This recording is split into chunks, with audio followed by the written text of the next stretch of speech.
All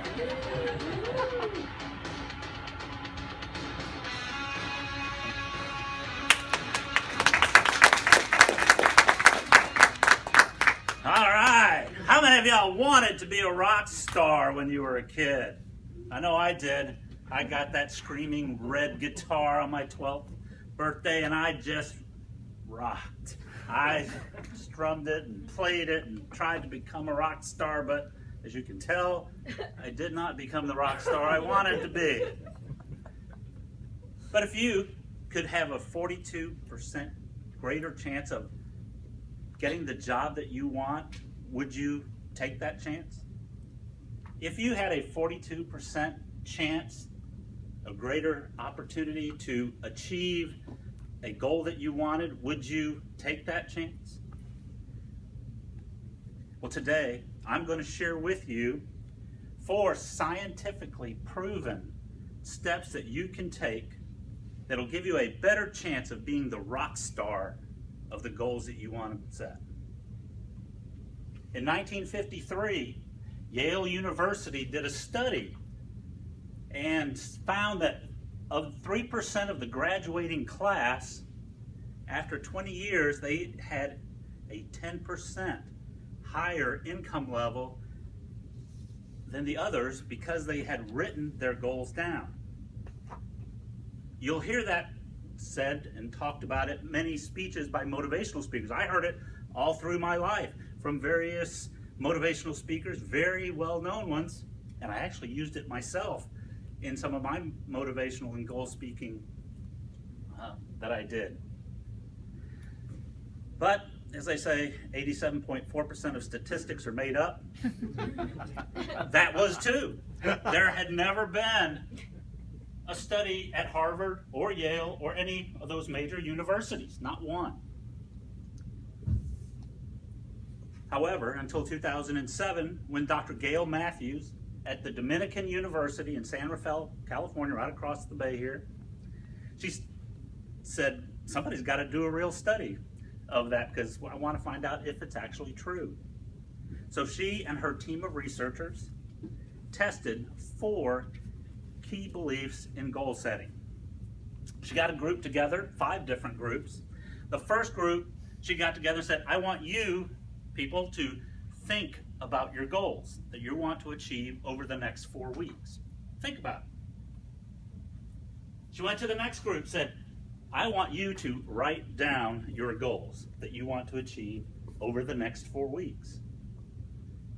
She went to the next group, group number 3, and said, I want you to write your goals down, and I want you to set an action plan for those goals. She went to the next group and said, I want you to write your goals down, I want you to set an action plan, and I want you to get a friend that's very supportive and send those goals and that action plan to your friends. And group number 5, she said, I want you to write your goals down, I want you to also set an action plan, I want you to find a supportive friend and send them those goals and that action plan. But I want you to also do a weekly progress report of how you're doing in those goals and send that along with that to your supportive friends. So they did, 4 weeks later. 4 weeks later, they all convened back in the college and research lab and they got together, and I'm going to pass this out. You'll pass those down. They came back to find out what exactly happened with their goals. So I want you to look at this chart here because this is very telling. Group number 1, who wrote or didn't write anything down, all they did was think about what they wanted to achieve, did okay. The second group had a much better chance. Those who wrote their goals down improved and achieved more of their goals. The third group, with the action plan and writing their goals down, increased theirs, not as much as we would have expected that to happen, but they did pretty well. Group number 4, this is where we get into some super effect that you need to pay attention to. These are one of the biggest skills you can have. But group number 4, they not only wrote their goals down, they also set an action plan, and they found a supportive friend that they could send these to and talk with. And you see they had a massive increase over the others. The group number 5,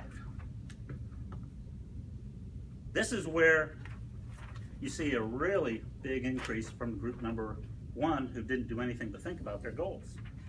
Group number 5, again, the folks who added, along with writing their goals down, along with creating an action plan, along with having a supportive friend, they also did weekly progress reports and sent those to their friends.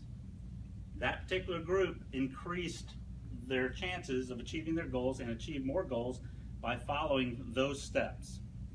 The conclusion of Dr. Matthews' study was an empirical evidence that doing these things, these 4 habits, will give you a greater chance of achieving your goals.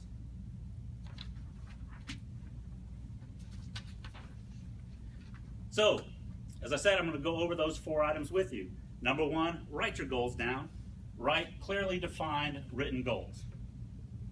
Don't necessarily mean typing them into a computer, though that works. That's what these guys did. They typed it into a survey. Anytime you can get it into a written form, that will help.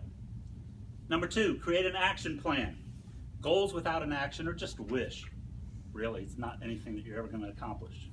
Number 3 is, or 2, yeah, 3 is have an accountability partner. Have a mentor.